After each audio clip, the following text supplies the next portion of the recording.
Hi everyone, this is Orchid. Today I am showing you how to convert a chandelier to a flush mount. I recently installed this in my dining room, then I realized it didn't match the one that was in my living room and they're right across from each other. I decided to purchase a second one. They were closeouts going for $200. 24 inches in diameter. Now, when you are installing a regular chandelier, this is what is screwed up into the ceiling, and then the chandelier hangs from this.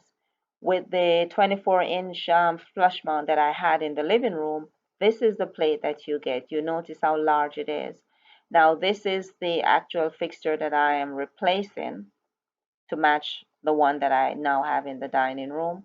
I realized that they're basically made the same way. It's just that the plate on this one is turned downward and the plate on the other one is turned upward, open. So I'm basically going to drill holes through the new fixture, and then I'm going to attach it directly to the plate that's going to be in the ceiling. So of course, I have to get this top piece off. I'm not going to replace those little balls because I want to keep it as close to the ceiling as possible. I want it to be as flush as possible to the ceiling. A lot of retrofitting is going to happen here. So this is that piece that screws up into the ceiling. I am placing it on the back of the fixture on the top to see where it would actually go when it's hung. Then I'm going to mark where those two screws are with a Sharpie so I'll know where to drill the holes. Because remember, you screw that into the ceiling, then you attach the fixture to that. Then you have these little cap screws that you screw to hold the fixture in place. So now that I have my spot where I need to drill, and then I've set it up on a solid foundation with the pieces of wood. I'm going to drill those two holes.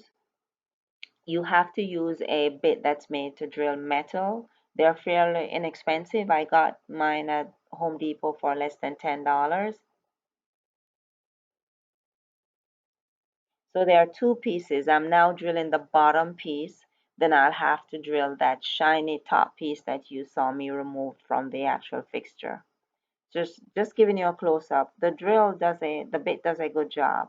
So here I go again. Once I drill those two holes, just making sure that they are in the right spot, that when I put that piece in the ceiling, the fixture will slip on easily, and you can see the two screws are in the right place and they are through the holes that I drilled.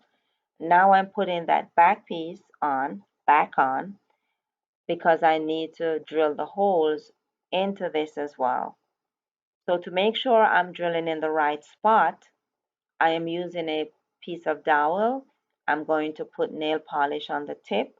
Then I'm going to put it through the holes that I just drilled to mark where I'm going to drill on the back piece.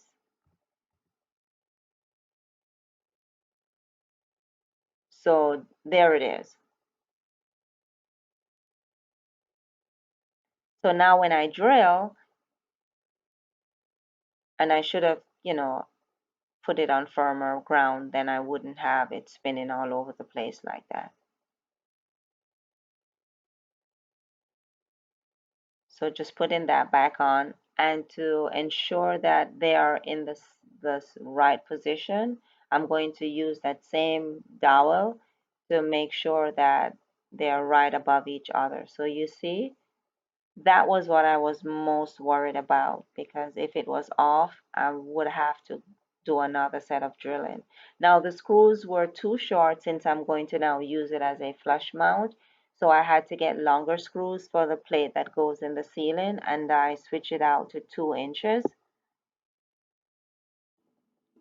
So at this point, I'm checking to see whether the fixture that goes into the ceiling will fit through both sets of holes that I drilled into the two pieces.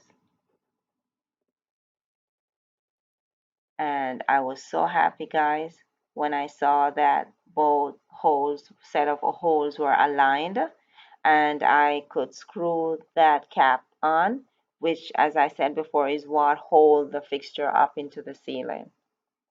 At some point, I was thinking I probably should screw two more holes, but I'm saying it was made to hold two with two, so it should work even if it's a flush mount. So I'm gonna put the chandelier up and come back, guys. Here she is, guys. A chandelier, which is now a flush mount. I have to be honest and say I wasn't very confident with this one, but I'm very happy I was successful. It's solid, it's not going anywhere, has been up for 2 weeks. You will note that I have two different color crystals. When I went to purchase the second chandelier, I wasn't paying attention that it had a different name. That was so because the crystals were champagne, so I ended up with two similar chandeliers but different colored crystals. The first one was sold out, so I had no choice but to mix the colors. I have another crystal chandelier in my foyer, so I ended up being lucky to have equal number of colors on both. Hope this helps, and thank you so much for watching, guys. Bye now.